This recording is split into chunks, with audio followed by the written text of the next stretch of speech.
Hello. Hi, how are you? Today's video is going to be talking about some astrological subject matter.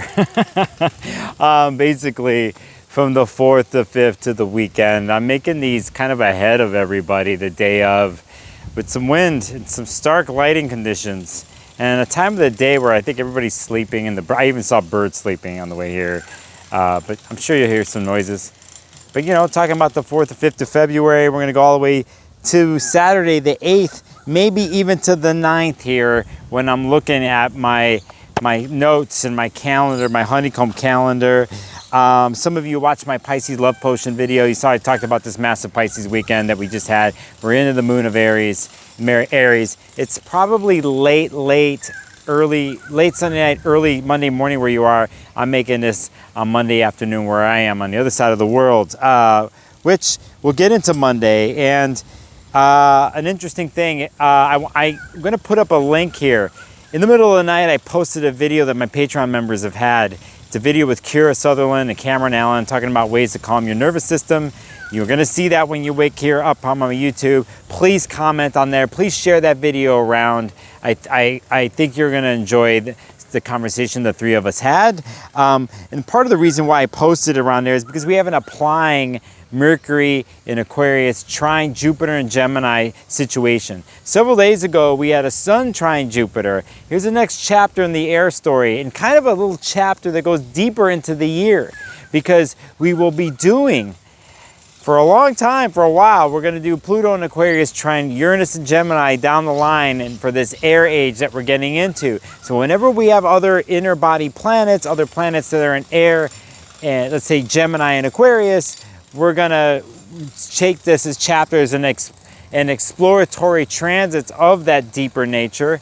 And Mercury here at 1:51 p.m. on the Monday, when y'all are waking up, p.m. in the afternoon Pacific time, we have this electric secret language trine between the air signs. I've talked about this in other videos. Mercury, the cipher, the messenger, the thoughts, how we can form those thoughts. In Aquarius, ingenious, forward progressing Aquarius, liberating Aquarius, not normal Aquarius, thank goddess. Harmoniously connecting with Jupiter and Gemini, which has been retrograde for months here. And within 24 hours of this aspect that I'm talking about, Jupiter will station forward out of a massive retrograde cycle, but it's pretty much at 11 degrees right now. Been sitting there for a while. And so Jupiter at a stationary moment, station, not moving in a sense, giving it a big-hearted, big visionary vibe to Mercury in Aquarius. Ingenuity is the key here with ideas. This is another chapter when we come into the new moon that we did in Aquarius a week and a half ago that we talked about. The Mercury situation when it was with underworld, deep-seated power, Pluto, and what happened there. Here we have Jupiter opening up Mercury in Aquarius to that ingenious forward producing idea or ideas. The other thing is just thinking out of the box. But as anything with Jupiter, it's thinking bigger down the line, the bigger picture, the bigger story. So when we get to July, Uranus will enter Gemini for several months. Pluto will be obviously it's in Aquarius right now. They will connect. This is a hint of what's coming there, this particular aspect. Take advantage and look to the Mercury or the Gemini and Aquarius parts of the chart lately to see how they're connecting. Side note, you don't know those parts of your chart? You want to get a session? Hit me up. sparklesofgold.com, or you'll see the links to my Acuity scheduler. I'm ready to do sessions in February. I'm also ready to talk eclipses with you that are happening in March. This is the good time to do it and book. All right, a good promo for myself, because then now we have retrograde Mars in Cancer here squaring Chiron in Aries. This message is special. This happens at 6:44 p.m. Pacific. This message is in particular for the Aries people and the Cancer people, Cancer risings, Aries risings. It's a sensitive, kind of hard moment here. I would lean more towards the Mercury trine Jupiter side of things, especially when the moon At this moment, when the square, the caustic square that happens between Mars and Chiron happens, Aries will still be, the moon will still be in Aries. And it's not too long after that, at 7:33 p.m. that the moon goes into Taurus, thankfully. I'm into the moons that are in earth signs these days. We need all the grounding we can get.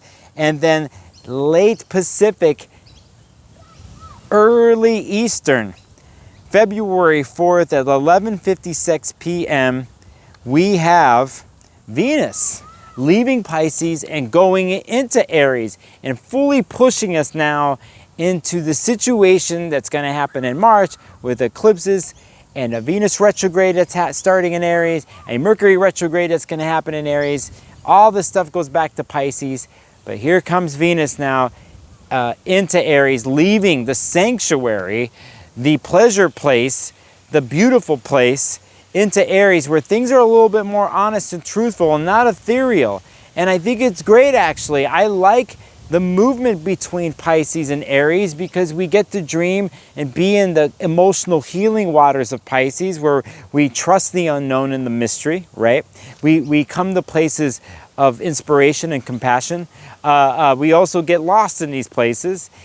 Venus, the relating planet, she goes into Pisces or to Aries, and then it's direct. We have a direct way of being instead of a moving around, mutable fish way of going in and out of things with Venus and Pisces.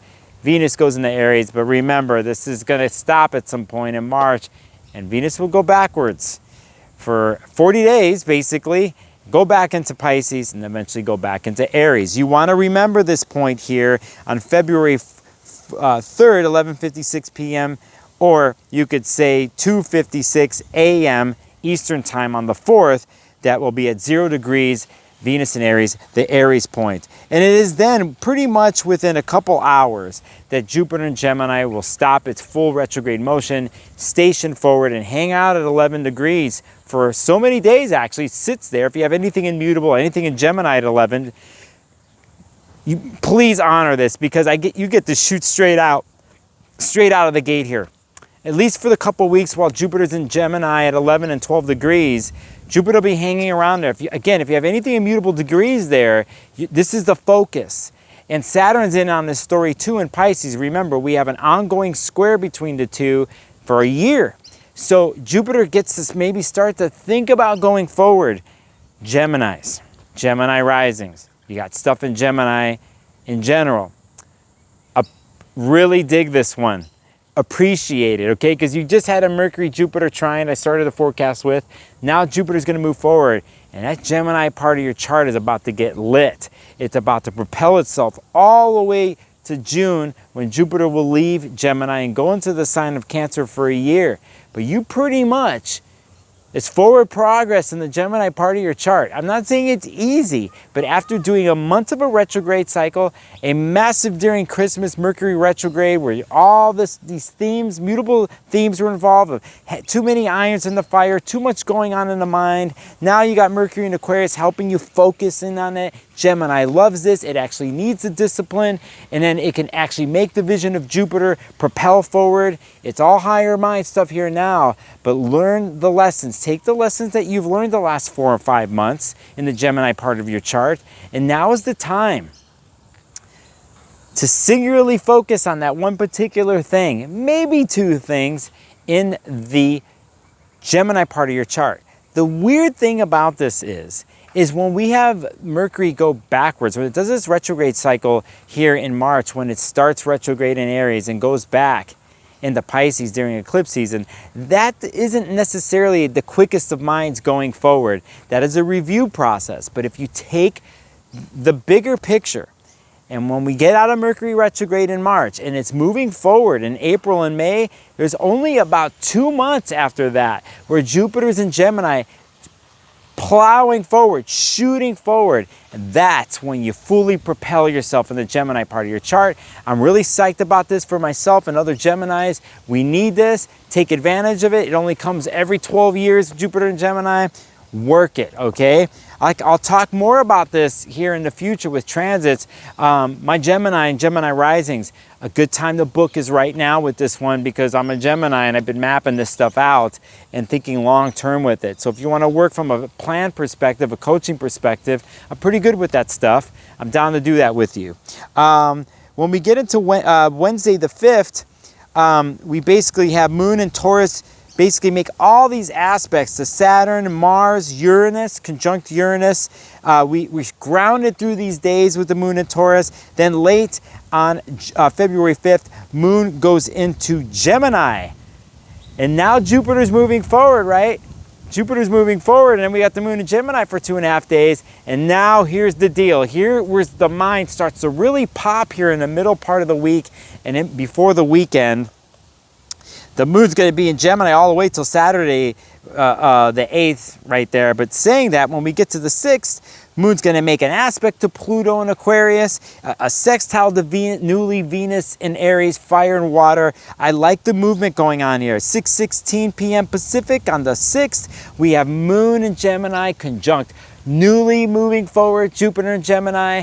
Mercury is still in Aquarius.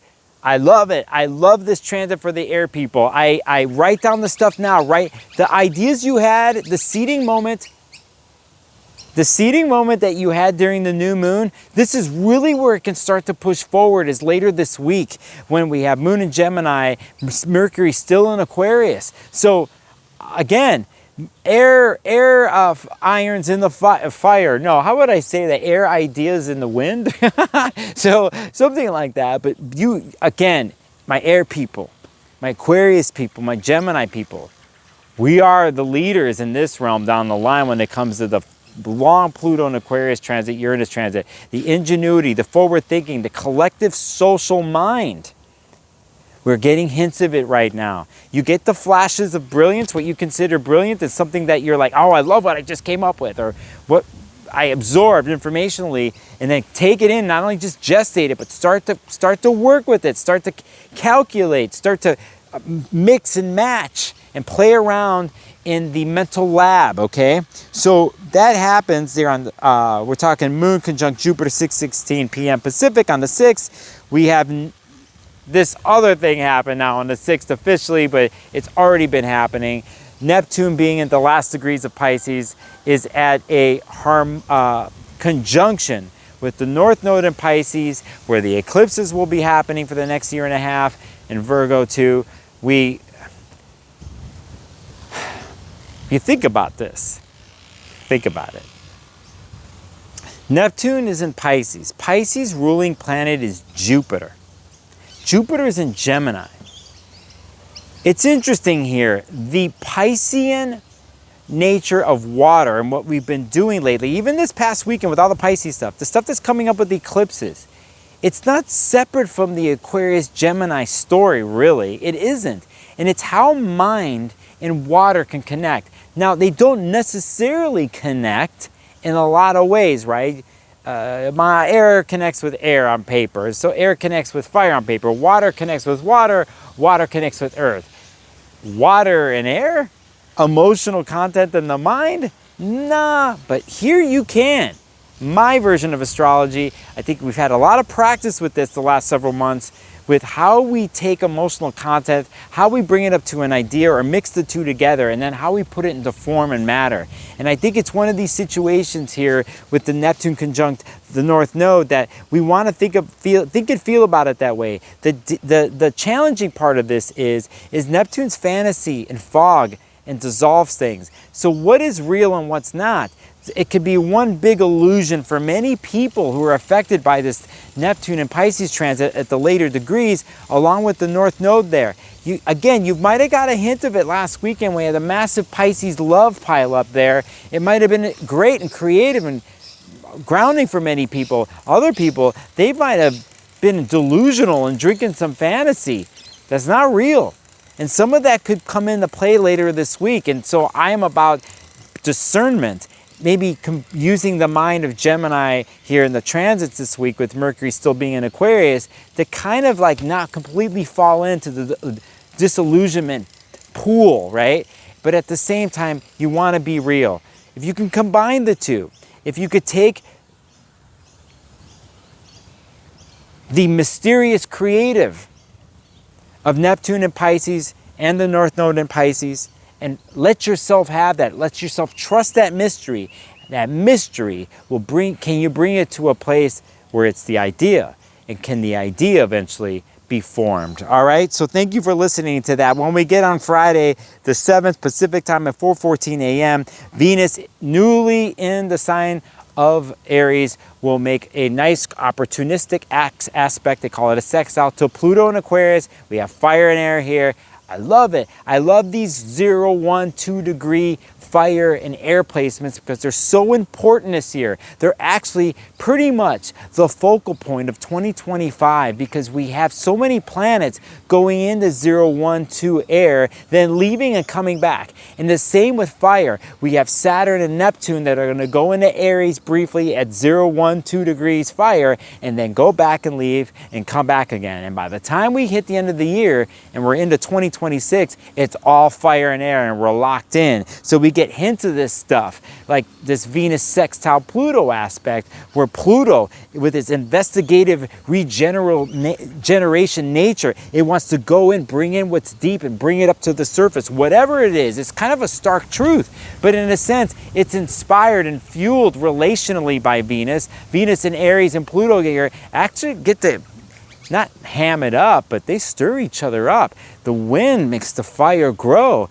and Venus in Aries wants to profess its love. It wants to profess its will into the world through its senses, through sweat, through physicalness. And Pluto in Aquarius is like, be your freaky ass self, but not just surface level, but from the deepest places. It inspires the mind through the body, and that's how the body, like Aries likes to work, through the body, not just up here, but to sweat it out.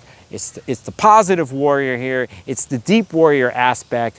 Dig it, okay? I love this stuff. I've been able to talk about really cool transits lately, and that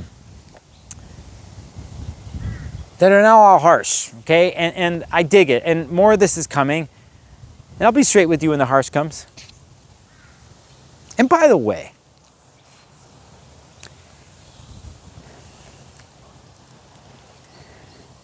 I know what's going on out there.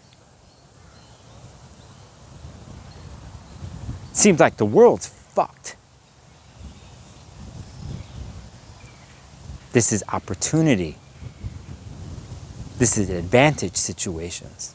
Regardless of what they're doing in the government and everything you read on threads and all those social media platforms and everybody's riled up, you have to sift through 90% of the fear and victimization one is stuck in, to find the links and the content that actually have to do with organizing and empowering yourself, right? So even with your so-called friends who are in victimization mode, they got to play themselves out. But these transits that are happening, they're actually seed moments to power. I've been talking about this on my channel, about trusting yourself, right? This long Pluto and Aquarius story, this Uranus and Gemini story that's coming in, this Saturn and Aries story that's going to fuel Mars in a sense, give it structure, you know, and you have air and fire. It's like some people don't understand it yet. That's cool. Just get out of the way. Let those who are in and ready lead the way. And when these other people are ready, they'll be ready. It'll be set up for them. These are how movements are created. These are how revolutions are started. Revolutionary creative thoughts of the mind. Physical revolutions in your little world and then in your little groups of people, and then it gets bigger. So don't lose hope. Find your way to organize yourself, and eventually you're going to be organizing with others. So ingenious ideas a week, deep mystery feelings, you could channel this shit. Don't let people get you down. You're down, doesn't mean you're out. You're down, you breathe, you process, you come right back. Talk about Venus-Pluto sextile. That's what it is. Later in the day, on the 7th, on the Friday, at least February, the sun makes a sextile. The Chiron, for the Chiron story people, we got some healing going on here. A really good thing considering what happens early in the week with Chiron square Mars. Saturday the 8th, moon goes into Cancer. Now we get all feely, you know, and know that we have a retrograde Mars in Cancer. So we're eventually going to make a conjunction with that, Mercury in Aquarius then helps out the Chiron situation later in the day about discussing in a higher mind way how to deal with Chiron wounds in Aries. You're not oblivious to this. I think a lot of people have learned how to deal with Chiron and Aries in their world after this long transit. I think wounds turn into positive tools in people's lives. We talk about it in a different type of way, in a new way, with Mercury in Aquarius on the weekend. When we get into 9th on the Sunday, we have a glorious moment, one of my favorite types of astrological transits that happen, and that has to do, let me make sure, there, like that. Let me see me. We have Mercury in Aquarius conjunct the Sun for exterior conjunction that happened. Last time this happened was when Mercury was retrograde before, you know, pretty much in the end of the year. And then now that was the interior conjunction that happened when Mercury was retrograde then. We have the exterior conjunction that happens here on Sunday, all done in Aquarius, all done at the heart of the Sun, all done in a massive renewal place. You could see here, if I'm preaching about the mind in an air sense, what's going on here, it's reinforced with Mercury going into the temple of the Sun and being like going through a recharging process there. And anybody Aquarius-wise or Gemini-wise, I don't know what else you want. I don't know what else you need. It's like, I know it's brewing out there in you. You air signs, it's flowing in your brain, especially after Jupiter stationing forward this week. Then you get a moment where Mercury Sun, you're forecasting for the year. You're forecasting for the Pluto-Uranus cycle for many years to come, for 8 years to come. So don't underestimate the air transits. Don't underestimate Sunday, basically the 9th, when Mercury's conjunct the Sun. Let me give you the 4:08 a.m. Pacific time. I love these air transits. We never get to talk about this. It's always, listen, I'm the one who made a video about Venus Neptune love potions and like sweet orgasms and creative, compassionate love fests into the everything and nothing and the mystery of life. Okay, I get it. But you know what? We're on planet Earth and we have to put all the elements together. What else do you want when Mercury goes in the temple of the Sun? You send an email that day. You know what I'm saying? You out there, you need to put some stuff out there. You need to put it out there. You got Mercury, Jupiter, trine. As I started this video, you have all this stuff. Man, this is a great Mercury week. I think not only messaging out there, but what's coming up in here and it's putting it into form or making notes or planning. I mean, this is a great week for it. 4:08 a.m. Pacific, Hermes. It's all Hermes into the Sun. 5:14 a.m. Mars retrograde in Cancer. Trine Saturn in Pisces. For those people who are lots of water, you have a superb aspect that's for the weekend going into Sunday and Monday that is going to help you out here during eclipse season and help those Cancers and Cancer risings or anybody who's got Mars in Cancer. Help this current retrograde story with Mars in Cancer and having to go to the past and dig up the past and review things and throw things out when it comes to the Cancer part of your chart.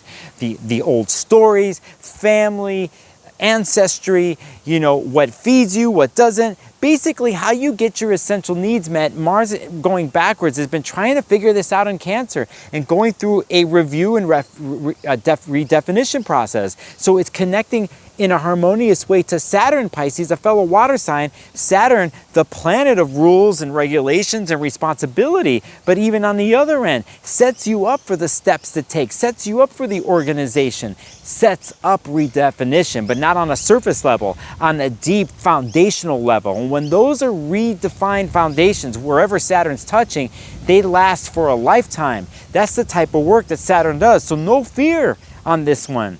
You know, so Mars gets to do this. And if you think about it, because Mars is retrograde, it's going to do it again. And remember, Saturn is also affecting Venus in Pisces 2 more times. Again, the water places of your chart are very important this week. It's a combination of how you deal with water and how you deal with the air parts of your chart and how you can possibly combine them together and level it out. That's my way of thinking of things.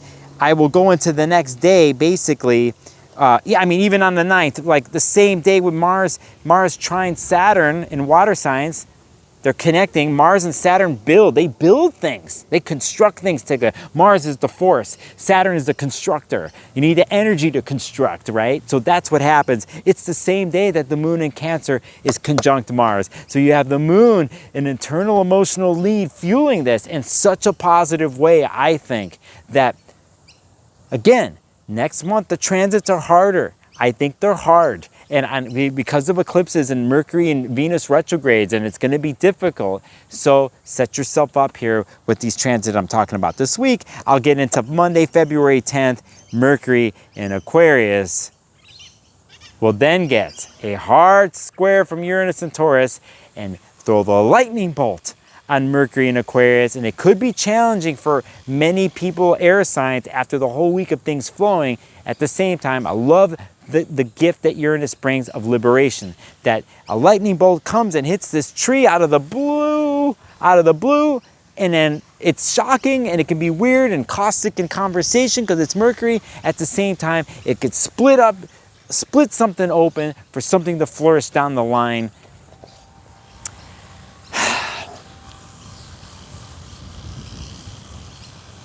Uranus just stationed forward. Jupiter just stationing forward, all affecting Mercury this week coming up. There's some forward happening here.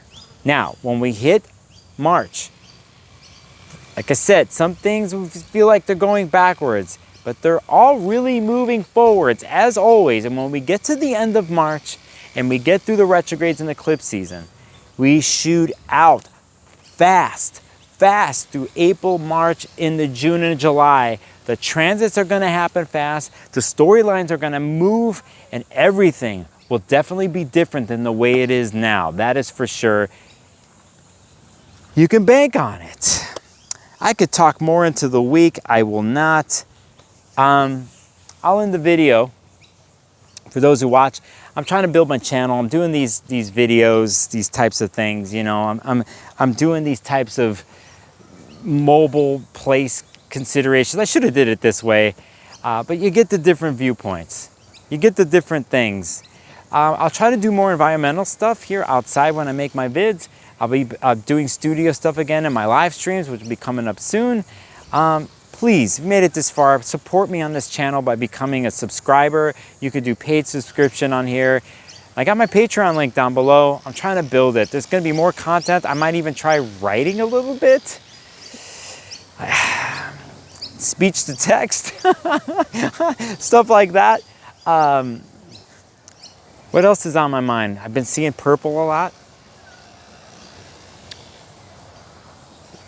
So many different ways the wind's been blowing while I've been on this trip. Seeing the stars in the southern hemisphere, which has been fascinating. The food, the birds, my heart, my mind. I think it's time to make some changes in my world. I've been working on it. From my business to how I do my business to grow it, I'm really psyched about. How I do my communications, I'm gonna have to put bigger boundaries down because I don't have the time to go look at every email or to do that, and that's just how it goes. But I'll set it up where things professionally flow for me and if those who need to get a hold of me professionally. And I think that's the important thing to say here is that to be where I want to go and be respected as an astrologer, I have to have respectable things and respectable boundaries. There are those who respect them, and there's other situations who don't, and that is not good. It is not healthy all the way around, and that will go away. As for other things, you know, about new videos, I'm going to be at a conference later this year and several other events. I'm trying to do more traveling. I'm open to do in-person readings between the Seattle, Olympia, and Portland areas if you're there. I'm definitely into those. And besides that, that's a long 30-minute video. I want to thank you for watching. Been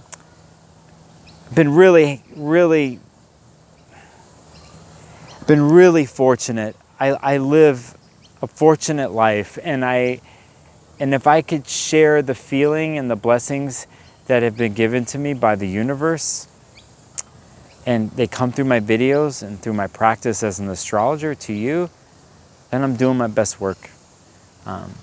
All that really matters in the end is I have to make a living, I take care of my health and make a living here in the future. And I think I can do it by still staying true to the game. The ultimate thing for me is like, how can I serve the world? How can I do my best for the world creatively as an astrologer? And if that's one-on-one consultations, how can I be the best astrologer for you or for anyone who's gonna book, right? And anything else I'm connecting to the world, how can I best put myself there creatively to help serve the world, which fills my cup and fills the world's cup, right?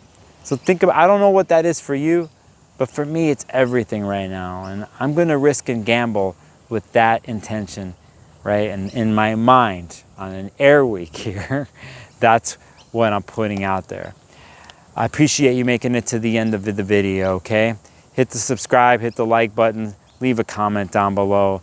And until next time, I'll see you on the next video.